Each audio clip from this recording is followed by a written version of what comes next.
Bhagavate Vasudevaya. Om Namo Bhagavate Vasudevaya.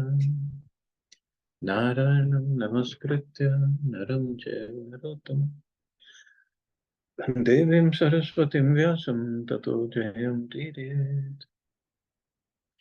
Ashtabrahishu Bhadreshu Nityam Bhagavata Sevaya. Bhagavati Uttam Shloke Bhakti Bhavati Naishtiki. So continuing with the discussion on Srila Prabhupada Lilamrita by Srila Goswami, Volume 1, A Lifetime in Preparation, India 1896 to 1965, Chapter 5, The War.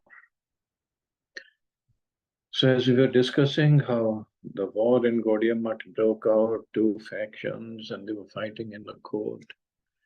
But Prabhupada was not part of that.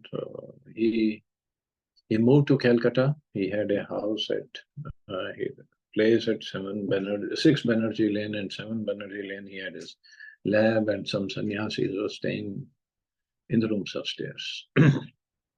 The sannyasis at 7 Banerjee Lane were impressed by the scope of Abhay's thought and intentions. As it was customary to award a title to an especially worthy Vaishnava according to his qualities, Bhakti Sarang Goswami wanted to confer upon Abhay the title Bhakti Siddhanta. Srila Maharaj, however, thought it inappropriate to give Abhay the same title as a spiritual master. And he asked that Abhay's title be changed to Bhakti Vedanta. So Bhakti means devotion, Vedanta meaning the end of knowledge. Abhay was grateful. The title combined the devotion of religion with the scholarship of the most rigorous philosophy as passed on by the scholarly followers of Lord Chaitanya. He appreciated the sincere gesture of his god brothers and accepted the title as a further commitment to his spiritual path of preaching Krishna consciousness. Abhay continued regularly associating with Srila Maharaj and discussing with him Srimad Bhagavatam. Abhay encouraged him to preach widely, although Srila Maharaj was admittedly more the scholar and rather shy about going out and preaching. On several occasions, Abhay tried to convince Srila Maharaj to go with him and charge Gandhi and Nehru as to why they were not following the principles of Bhagavad Gita. So then that would have been very upfront. Another fruit of the spiritual association at 7 Banerjee Lane was a book called Prapan Jivanamrita, compiled by Sridhar Maharaj, a collection of verses from various Vaishnava scriptures, including excerpts from the works of Rupa Goswami. It was divided into 6 chapters according to the 6 divisions of surrender. Abhay, along with the sannyasis of Devanand Saraswati Math, financed the publication. Thus, it was published as a joint effort by friends. September 3rd, 1939. Lord Linlithgow, Viceroy of India, announced that India was at war with Germany. Thus, England swept India into the war without consulting any Indians. So, obviously, that was a basic policy. Although independence-minded India certainly resented such a show of foreign control, there were mixed feelings about the war. India wanted independence, yet she sympathized with the Allied cause against fascism in the West and feared an invasion by Imperial Japan in the East. Since you dislike the British so violently, one author asked a typical New Delhi student of the day, would you want Japan to invade and conquer India? Student, no. But we Indians pray that God may give the British enough strength to stand up under the blows they deserve. Although at the outbreak of the war, India had only 175,000 men in their armed forces, the British managed to increase the number of soldiers to 2 million. There was no draft, but the British sent recruiting agents all over India, especially in the Punjab, where military service seemed an attractive offer to the local poor. The Punjabis proved good fighters, whereas Bengalis enlisted as officers, doctors, contractors, and clerks. Indian soldiers were dispatched to battlefields in Egypt, Iraq, Syria, Persia, Malaya, Burma, and Assam. While the British were attempting to mobilize Indians for the war, Indian nationalist movement, which had continued off and on for more than 20 years, became very active. Members of the Congress party refused to cooperate with the war effort and demanded guaranteed independence for India. Some thought that since England had her hands full with Germany, the time was ripe to revolt and gain independence by force. Gandhi's position had been one of unconditional pacifism, and he had opposed the idea of Indians taking up arms, even to defend India. But by 1942, he had become more inimical and had reduced his policy towards the British to a simple, unequivocal quit India. Thousands of Indians responded by chanting slogans in the street and even by tearing up the railway lines. Abhay's militant former schoolmate Subhash Chandra Bose fought against the British in his own way. He had approached Hitler in Germany and gotten him to agree that when the Germans captured Indian soldiers, Germany would return them to Bose, who would maintain them in his nationalist army. With this army, Bose planned to return to India and drive the British from Indian soil. But dissatisfied with his progress in Germany, Bose made a similar agreement with Toho in Japan, and soon thousands of Gurkhas and Sikhs, the best fighters in the Indian army, had defected from the British army to join Bose's freedom fighters in Singapore. Bose began to prepare his army to invade India from the north. Then in 1943, the British found that the Japanese, who had already taken Burma, were at the doors of India, approaching Bengal. By the tactic known as the denial policy, the British sank many Indian boats carrying food and destroyed large rice crops, fearing that they would fall into the hands of the enemy. This left local Indians starving and without the boats they needed for trade. The famine that ensued was the worst that had hit Bengal in 150 years. The government removed all control of food costs, and those who could not afford to buy at the skyrocketing prices died in the streets of Calcutta. And actually, many people died in that famine. And it was artificial, British created famine. Srila Prabhupada, I have got experience. The government created this artificial famine. The war was going on, so Mr. Churchill's policy was to keep the people in scarcity, so they will volunteer to become soldiers. It just kicked me out.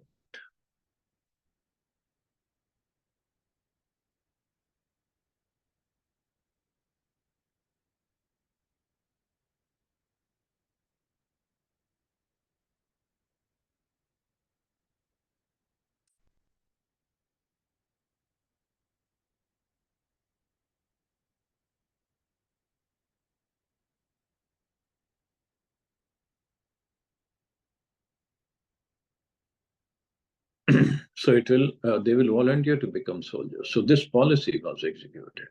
Big men, they collected the rice. Rice was selling at 6 rupees per mound. All of a sudden, it came to 50 rupees per mound.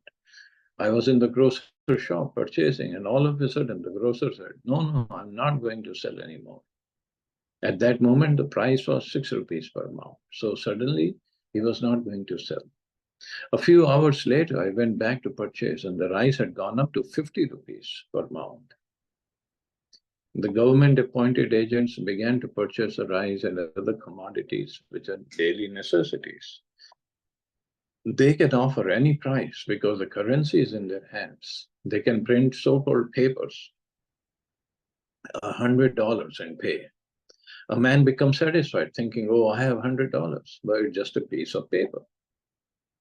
That was the policy. You have no money, no rice. So another avenue is open. Yes, you become a soldier. You get so much money. People out of poverty would go there. I've seen it. No rice was available in the market and people were hungry. They were dying. Abhay managed to purchase just enough for his own family to survive. But He saw the beggar population increased by the hundreds. Month after month, he saw the footpaths and open spaces congested with beggars, cooking their food on the improvised stoves and sleeping in the open or beneath the trees. He saw starving children rummaging in the dustbins for a morsel of food. From there, it was but a step to fighting with the dogs for a share of the garbage, and this also became a familiar sight in the Calcutta streets. The British had little time to spare from the war efforts, and they worked only to save those lives essential for the fight. For the common people, the empire's prescription was uniform or simple starvation. Srila Prabhupada, one American gentleman was present at that time. He remarked, people are starving in this way. In our country, there would have been revolution. Yes, but the people of India are so trained that in spite of artificial famine, they did not commit theft, stealing others' property. People were dying, still they thought, all right, God has given. That was a basic principle of Vedic civilization. But it has been taken as a weakness of Indian society, not the spiritual strength, but it is considered as weakness. And those who are materially strong, they take advantage of it. They exploit this spiritual strength. So both have to go hand in hand, actually. Spiritually strong also and materially also. Otherwise, people take advantage. This is Kali Yuga. Nobody says, oh, see, they are so great spiritually, we should follow their example. Nobody says that. Or we leave them alone. We should respect them. No way. This is the problem. We are not in Satyuga or some other yoga. At the same time, following Gita's principle, we have to rely on Krishna's help, Krishna's taking care, sir. But at the same time, we have to do our duty. Just like in one lecture, Prabhupada said that after Krishna showed the universal form and gave Arjuna the whole instructions in the form of Bhagavad Gita, Arjun didn't tell Krishna, because this Prabhupada was preaching to hippies in America, that Arjun did not tell Krishna that, oh, Krishna, you're so wonderful, you're going to take care of everything, so I'm just going to sit on the chariot and smoke ganja, and you do fight the war.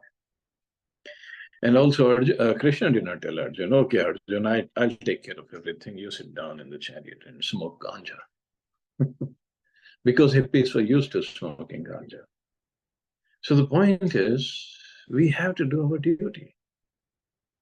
And the whole Bhagavad Gita was spoken. So that Arjun understands his duty as a Kshatriya and as a spirit soul also, and does both the duties. That's what is required.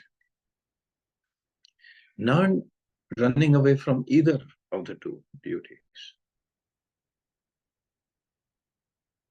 But anyway, so many people died. I don't know exactly how many in the government database they have given, but many lakhs and lakhs of people died in Calcutta at that time. Abhay knew that under the laws of nature, there was no scarcity. By God's arrangement, the earth could produce enough food. The trouble was man's greed. There is no scarcity in the world. Srila Bhakti Siddhanta Saraswati had said, the only scarcity is of Krishna consciousness. And this was how Abhay saw the 1943 famine. Now more than ever, this spiritual vision was relevant. Krishna consciousness was a prime necessity. And this is what Bhakti Siddhanta Maharaj wanted Abhay to preach. How else could man be checked from his evil propensities to become greedy, hoard, make war, and thus create misery for millions. He had seen the heinous activities of the British in India, the cutting off the thumbs of the weavers, so that Indian-made cotton goods could not compete with the foreign-made cloth.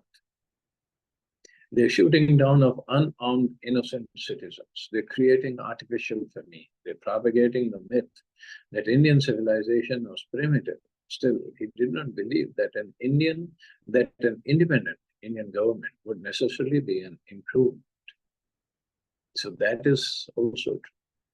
Unless the leadership was Krishna conscious, and neither Gandhi nor Subhash Chandra Bose was, then the government would be able to provide no real solutions, only stopgap measures.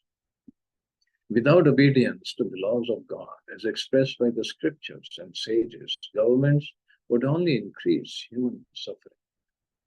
And so the real requirement is Krishna consciousness, nothing else. So if the leaders become Krishna conscious, if there's so much of preaching that this happens, until then, it's going to be hardly any difference between the previous and the new government. At that time and even now. But becoming Krishna conscious, or Krishna, of course, or becoming God conscious, and ruling according to the scriptures, that will take a long time, because that doesn't give them votes. That's a problem. Then Calcutta was bombed day after day. The bombing was concentrated in specific areas such as Kittapur Port Facility and Sham Bazar in North Calcutta, very near Abhay's home at Sita Kanta Banerjee Lane. American planes had been leaving from the airfields near Calcutta for targets in China and Japan. So the air raids on Calcutta seemed an inevitable retaliation. It was the Japanese striking back. Or was it? Some said it was the forces of Subhash Chandra Bose, since the bombs fell mostly in the European quarter. But for the people of Calcutta, it made little difference. After the first bombing, people evacuated the city. Blackouts were imposed, and at night, the entire city was dark. Srila Prabhupada. The whole Calcutta became vacant. Perhaps only myself and a few others remained. I sent my sons to Navadvip. Of course, my daughter was married. My wife refused to go out of Calcutta. She said, I'll be bombed, but I will not go. So I had to remain in Calcutta. I have seen bombing in Calcutta at night. I was just eating where there was a siren. So the arrangement was that in your house would be the shelter room. I was hungry, so I first finished eating. Then I went to the room and the bombing began. Chee, Kong. I was thinking that this was also Krishna in another form, but that form was not very lovable.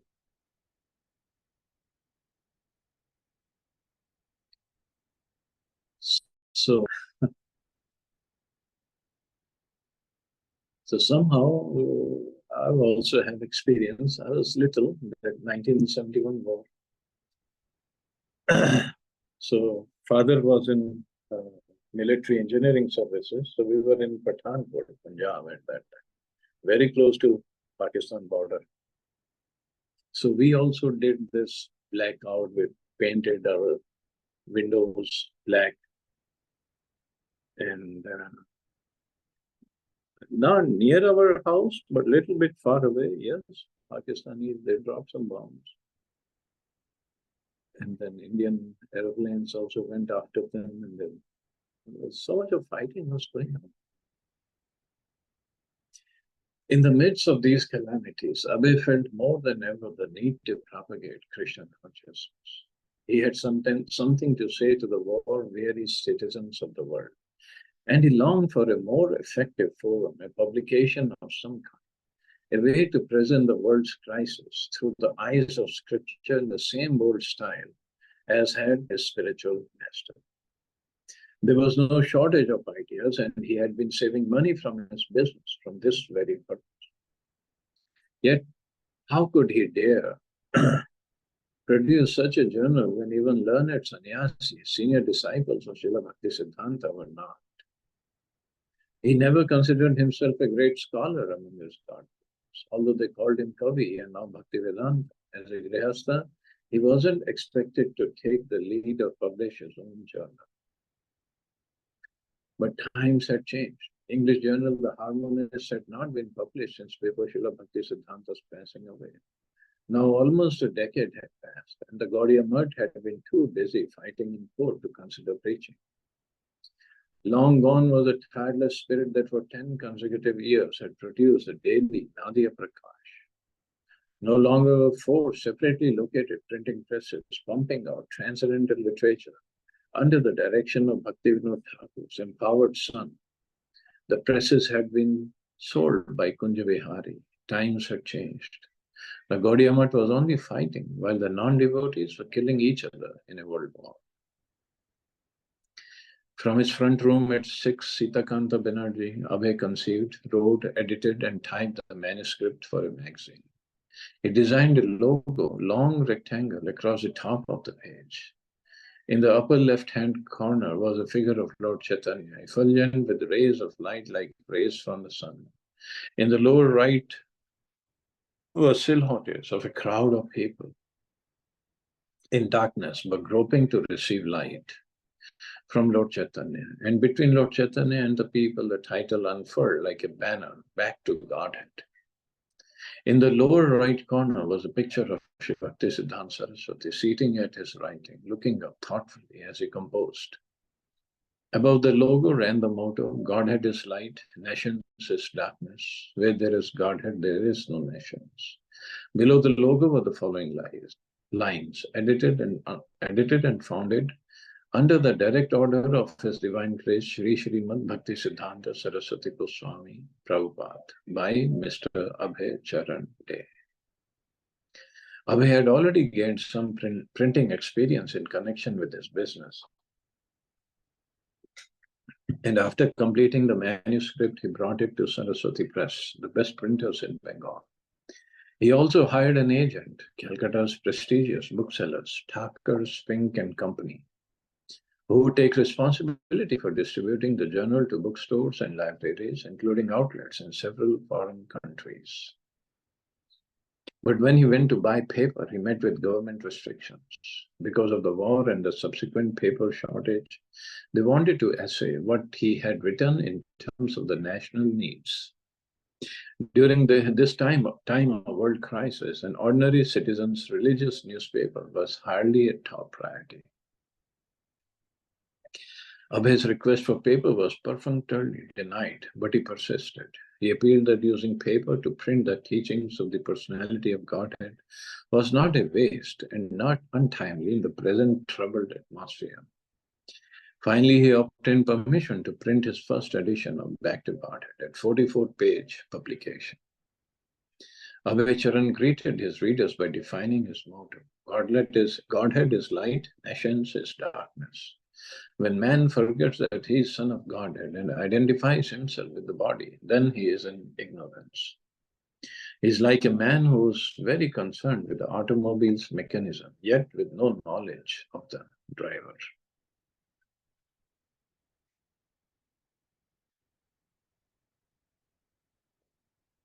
Okay, I guess we can stop here. Feeling tired. So, see anybody has any questions or comments?